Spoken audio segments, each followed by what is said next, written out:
Welcome back to the channel, guys. It's Maverick here with another episode of No Guns Life Season 2. So, at the end of last episode, we got Tetsuro in a showdown against Andy, who apparently isn't extended as well, which shouldn't really come as a surprise considering he is one of the forefathers of the whole extension technology after all, and the whole reason he got into it in the first place is because he was a little bit lacking in his own, bodily functions and whatnot. So it would make total sense that he himself is an extended. Now, a bit more fun about all this is that Tetsuro is actually being able to, I guess, even enhance his own extensions as well through the usage of Harmony, right? So, in this one, we're probably going to see a big fight between Tetsuro and Andy, and then maybe, who knows, Juzo might come in and clean up or whatnot, and then we'll see from there, right? Are we actually going to get the fight against Seven anytime soon? I'm still waiting for that. But in any case, one thing at a time, let's get right into it. Alright, let's begin in 3, 2, 1, play. And man, we are nearing the end of this season already, right? We got like, what, 3 or 4 episodes left?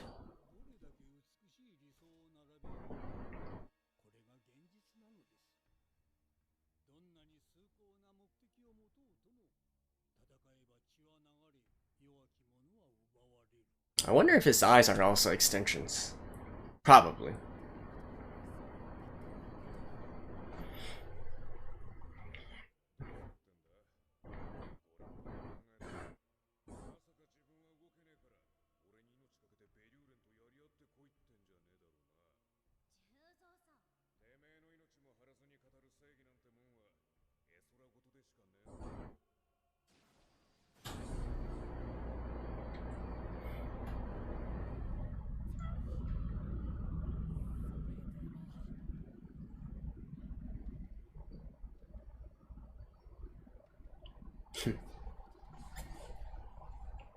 Oh, his hands are actually, like, held back like this.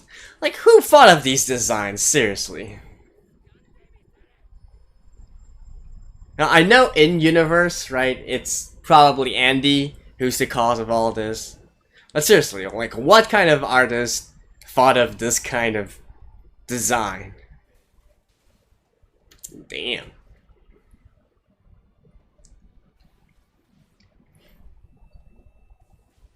Oof.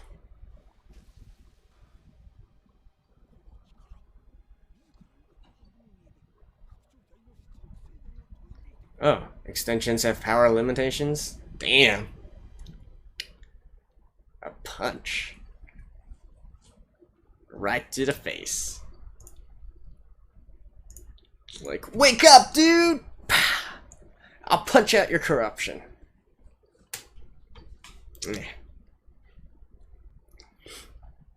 Hey, who knows? Maybe this is actually going to be a quick fight.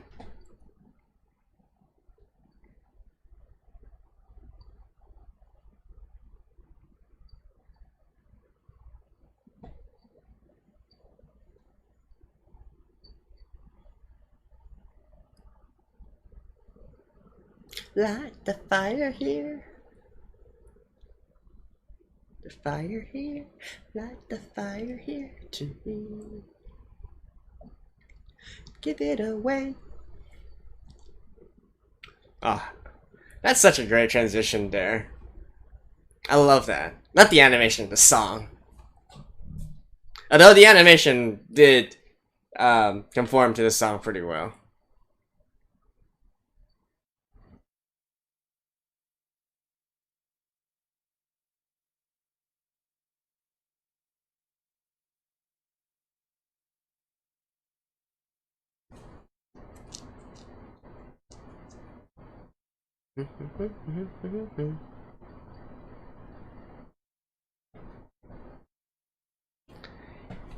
Kill myself dead for team. Degeneration. Bends. More like something changed. I guess if you change for the worse, you could call it degeneration.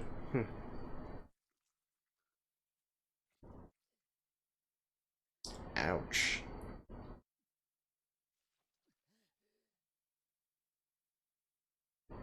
Come on, Andy, that was just one punch. Are you seriously down just by one punch? Ow. Ow. You know, if you remove that right now, you're gonna bleed out, dude.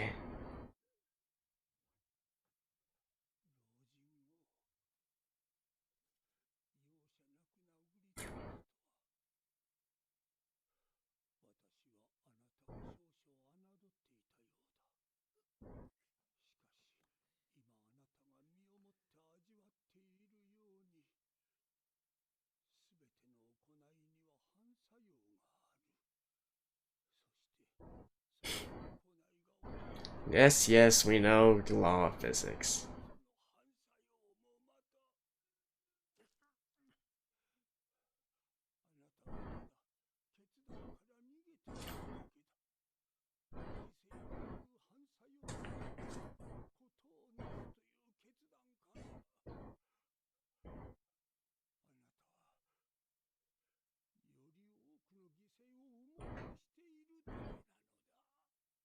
Come on, Andy.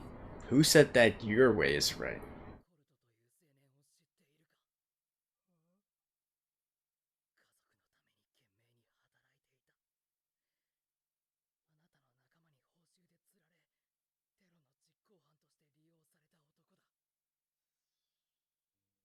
I think for Andy and this is just like a sacrifice for the greater goods.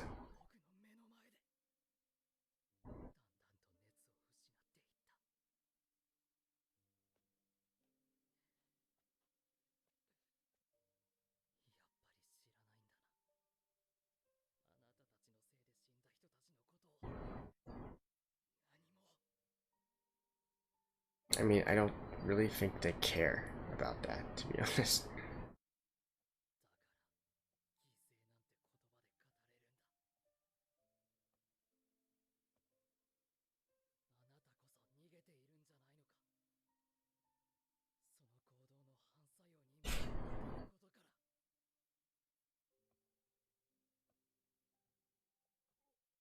So where are you? I mean, where are you going, Tetsuro? What was the whole purpose of them coming here?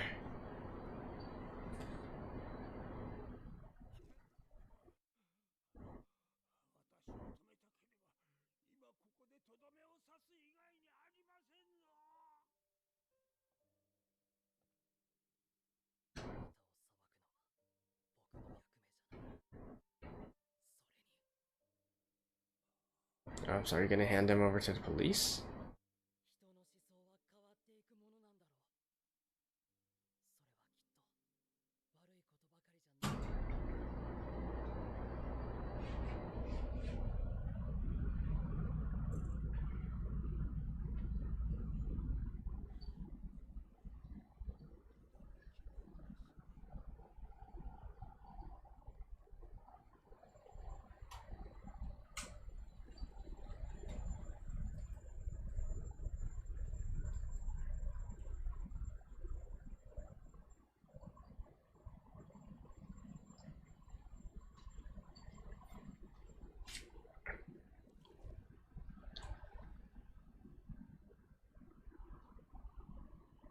Alright.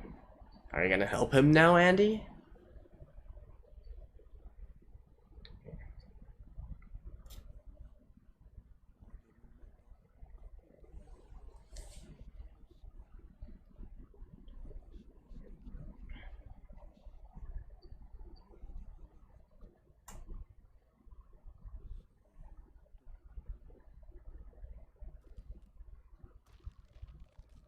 Oh. Okay.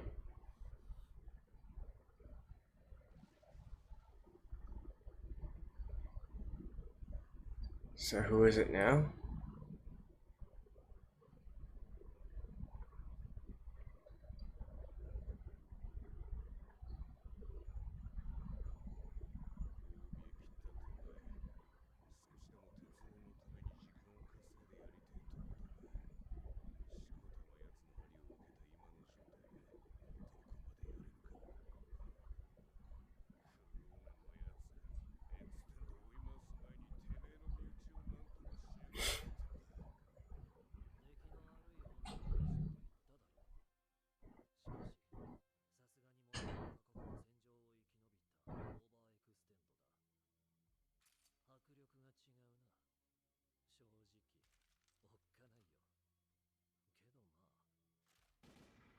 Hmm?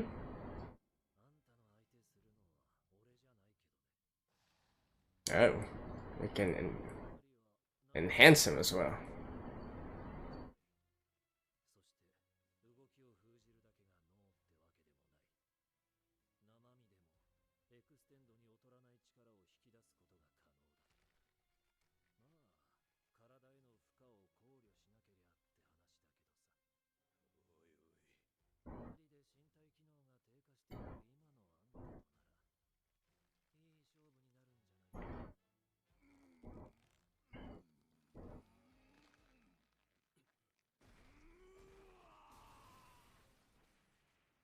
What is with your chest?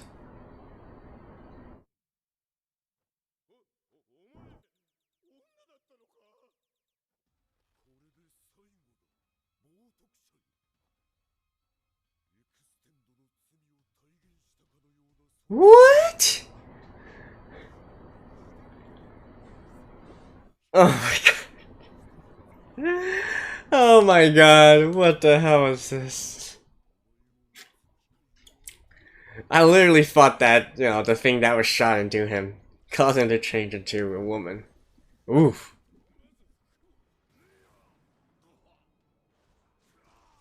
Come on, now is not the time, Juzo.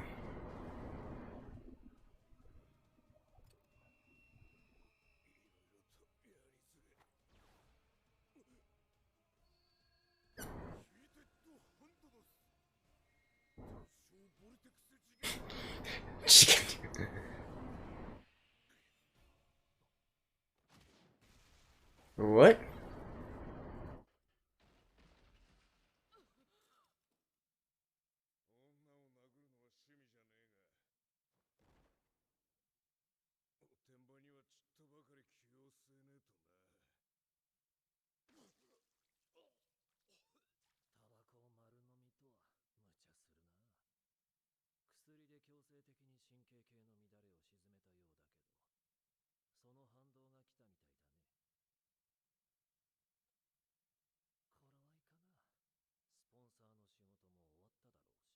My sponsor.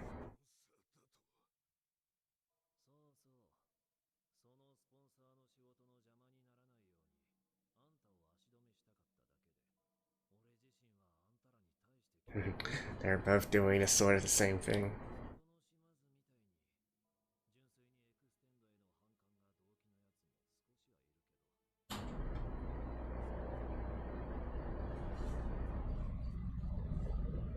Yeah.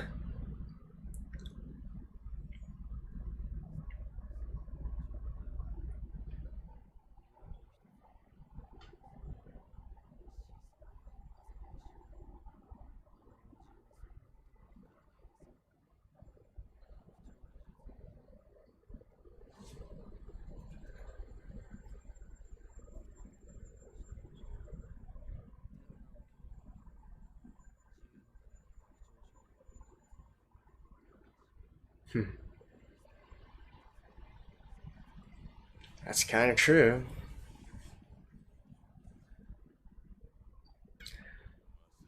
Oh.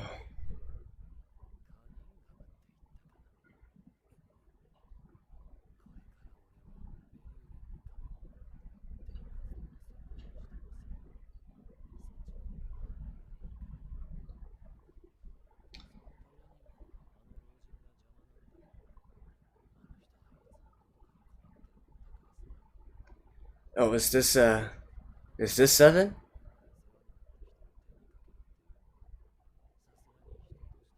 I bet that's 7.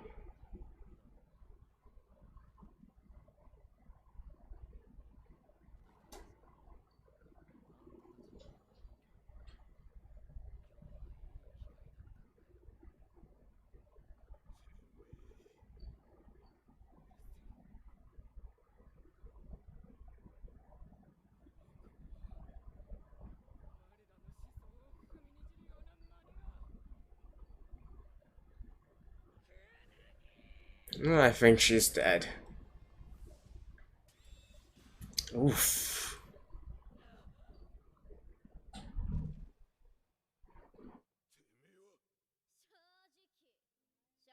Yep. That was 7 there.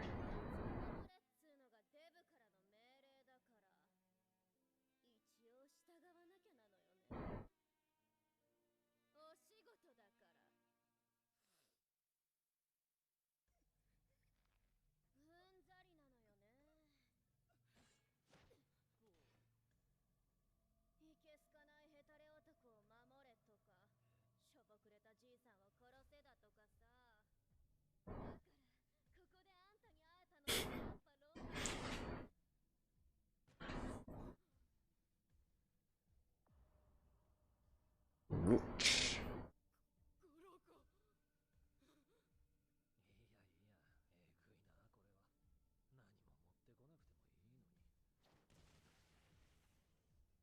Hi, 7.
Well, 7's gonna be jealous.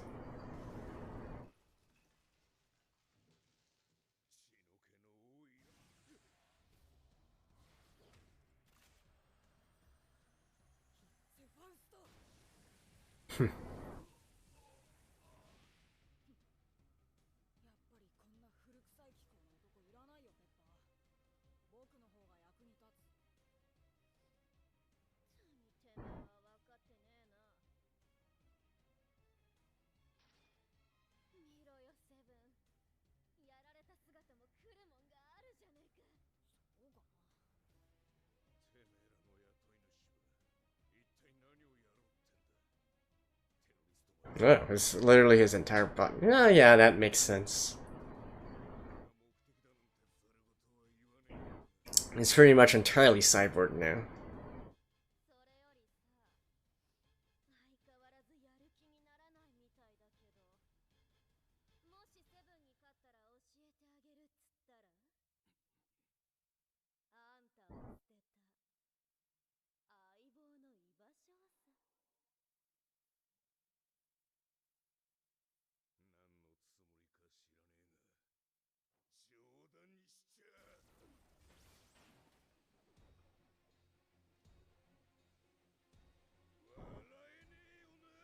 Ooh. It's getting serious. So that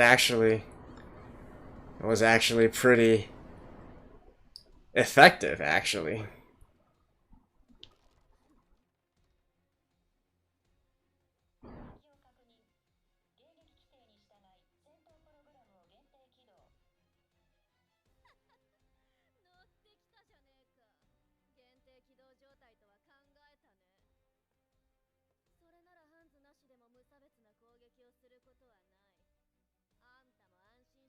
Oh, so if unlimited, it would be indiscriminate?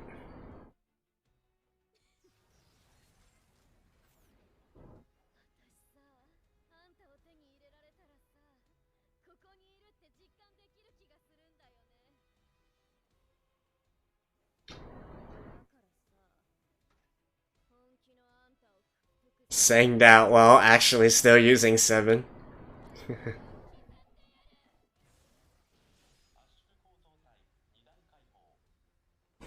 Aw, man. I've been waiting for this since I saw the opening.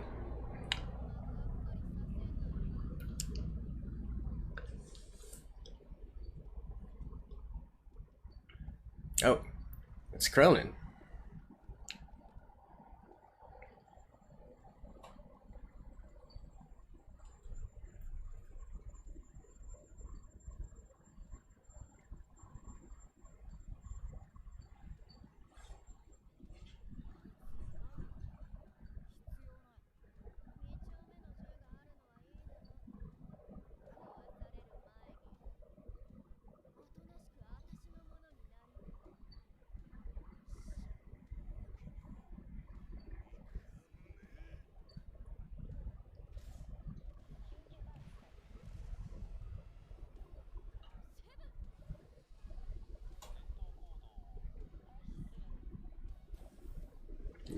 Yeah!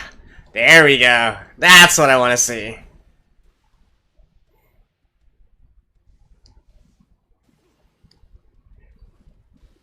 This is the top battle technology during the war.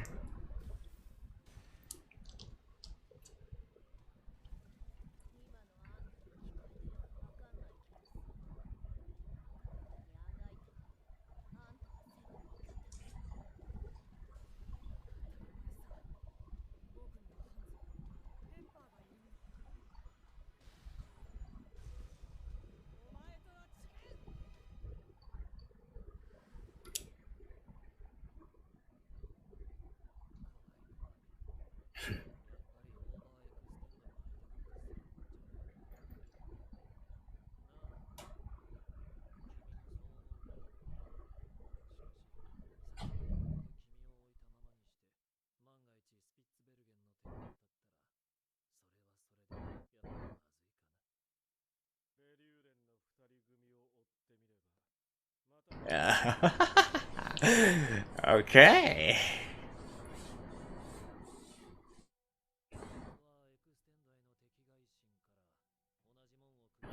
Oh, was Cronin actually once?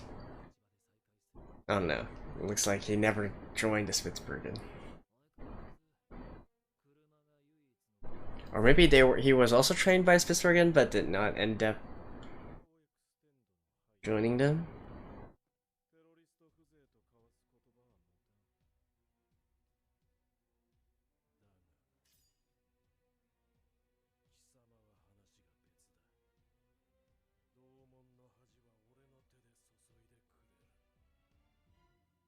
So who are their teachers? Okay, looks like next episode is the one we've all been waiting for. Alright, see you guys after this. Hey, we finally are gonna start the fight between Juzo and Seven, which I've been waiting for all season, and looks like things are going to be fun because they've both commenced their actual combat protocols, right? I've been dying to see this. I've been wanting to see this ever since, well, not particularly Seven against Juzo, but I mean, Juzo's like being one of the Gunslave units, right? You obviously know that there's so much fighting potential in there. And yeah, I get it, like, part of the entire series is so that, he doesn't want to use this anymore, but it's just so cool, right? Can you really blame me for wanting to just see how he fights when he is unleashed to the full potential? Then, with that being said, though, without an actual hand, I think that no matter what he's trying to do right now, it's never going to reach his full potential unless somebody is actually his hands and he can, they authorize the release of his abilities. That's probably still going to be Tetsuro, although is that going to be done in the next episode? That really depends, right? But yeah, I've been waiting for that for a very, very long time here, and I think it is going to be epic. We can already see them, doing a lot of flashy things right now, just within this episode. The next one is going to be way, way better. I'm sure of that. Although, we might have to interrupt with the fight between Cronin and, the other dude. I honestly forgot his name. The sort of, what should I call him? The can't see his eyes dude. But yeah, it's gonna be interesting to see them trying to fight each other using a similar style of technique. Obviously, I'm expecting Cronin to actually win, and then being able to buy Tetsuro some time so that Tetsuro has a chance to go out and meet Juzo again, maybe take temporary control of him, become his hands, and then Juzo and Seven can fight on equal footing, right? I do think that it's hard to say because I'm really not sure if whether they are from the same unit or not. I would say actually no, because they don't seem to know each other. You would think that if they were from the same fighting unit, they would at least have some kind of acquaintance with each other, right? For instance, in the in a few episodes before when they were talking about another Gunslave unit, at that time Juzo was aware of who that other Gunslave unit was, so they were part of the same unit, right? Now, I think what this implies is that there's multiple units of Gunslave Gunslave units that have multiple numbers as well. So Seven was probably from another unit there. With that being said, however, I think 13 is still special, right? Juzo is still special. It's been said over and over again, he has some hidden abilities that allows him to sort of even reign over the other gunslave units. I guess part of his because of part of his secret mission to become a gunslave unit slayer himself, right? To become the betrayer, to actually hunt down those that go rogue, and or perhaps not even go rogue, but perhaps just as a failsafe, right? To ensure the security of the realm, of the organization and whatnot. And so to make sure that if a gunslave unit actually goes rogue or disobeys, or perhaps they just outlive their usefulness, Juzo, the 13th, is going to be the one who takes care of these kind of situations. Now, in order to take down other gunslave units, you would presume that this special unit probably has abilities that can overwhelm the other gunslave units, right? So maybe we're going to see that in the next episodes or the upcoming few episodes. Maybe not. But that is definitely something to keep an eye out for. As for the rest, though, like, this entire story, right now, my biggest question, honestly, is what the hell were they doing here in Spitsbergen anyways, right? Like, I seriously don't get it. It's not like they were being forced at gunpoint to something to actually meet up, or especially in the case of Tetsuro. Like, okay, fine, if you want to stop Spitsbergen's activities or whatnot, that's one thing, admirable. You don't want this terrorist organization to continue anymore. But yet, at the end of this fight, with Tetsuro just simply walking away and still allowing still allowing Andy to be there and alive or whatnot, not gaining any sort of promise from him to stop terrorist activities. The rest of the crew certainly are still there if they didn't had any sort of outside interference right now from the corporation, right? Then this entire arc would basically be a complete waste of time, because they came here, they tried to negotiate with Spitsbergen, they didn't really accomplish anything. Even though they did end up fighting, still they didn't really ask for anything or accomplish anything. And then if this was just the case and the two just went their separate sides, what exactly are we supposed to expect here, right? Spitsbergen are still going to continue their activities, and Tetsuro and Juzo, well, I don't know what they're going to do about that. So I'm not really sure if I completely buy into this particular arc in terms of Tetsuro going to Spitsbergen and seeking something, and then at the very end here, at the beginning of the end here, choosing to basically just let Andy go and not really, maybe you could argue that Andy was kind of sort of being convinced by Tetsuro, by his ideals, just out of respect or something like that. But, that is still way too filmsy a ground to stand on. You would want to have more concrete results, more concrete promises, and things of that nature, right? So, all I can say is, if it weren't for the fact that the corporation was behind this and they were also here, this would have turned out to be really a gigantic waste of time for all involved, right? So, I'm just saying. What else? So, obviously, Pepper and Seven we've seen before. Not really too much to talk about there. Pepper still has this weird infatuation with Juzo. I don't know why. Maybe she just recognizes that he has very, very high hidden abilities and hidden potential there, right? Although, I guess you can say, to be fair, if we had to choose between Seven and Juzo, right? Seven with his personality, he really seems like a little kid, right? He seems like an immature little kid, whereas Juzo is an adult, kind of a naive adult, and kind of how can I put it? Kind of a considering the case that he gets flustered so easily, especially in dealing with things of the opposite sex and whatnot. You can't really say he's a full-grown man or whatnot, but at the very least, he's not a child like Seven is, right? So I guess I can kind of sort of understand why Pepper would want to sort of switch out her gunslave unit, right? Maybe she is more into guys who are more mature instead of something like Seven or someone. Okay, let's still consider them humans. Someone like Seven. And I think that is very fair, right? Although I have a feeling that this sort of detour with her trying to fight against Juzo and whatnot is definitely not within the original, mission goals, mission objectives or whatnot. It's probably just to protect that guy, and that would be it.